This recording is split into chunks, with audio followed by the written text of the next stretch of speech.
আমি কি করলাম, একটা বাঁশ নিলাম হাতে, বাঁশের মাঝখান দিয়ে একটু ফাটিয়ে তারপর দাওটাকে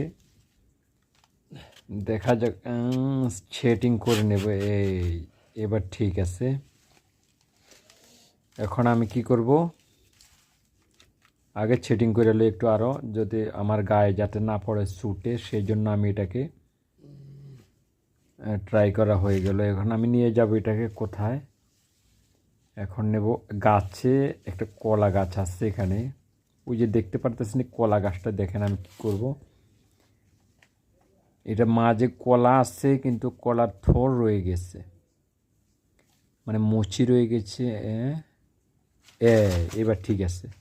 এখন আমার কলাটা পুষ্ট হবে, গাছের কলাগুলো এখন পুষ্ট হবে, একদম পরিপূর্ণতা আসবে। একটু সময় লাগলো, আমি পাতাগুলো একটু কেটে দেই। শুকনো পাতা আছে, যদি কেউ আগুন দিয়ে দেয় তাহলে আমার গাছটা কলাগুলা ড্যামেজ হয়ে যাবে। সেজন্য আমি কলাগুলো একটু পুষ্ট থাকার জন্য আমি চলে আসবো এখন আস্তে আস্তে, কারণ এখানে একটু ডাউন আসছে। চলে আসলাম এই পর্যন্ত, এখানে চলে আসলাম। আমি এখন কোথায় যাব, বাঁশের আগাটা এখন আমি চলে যাবো। হ্যাঁ ঠিক আছে, পাইছি, বুদ্ধি পাইছি। আমি এখন যাব ইয়েতে, এই গাছটার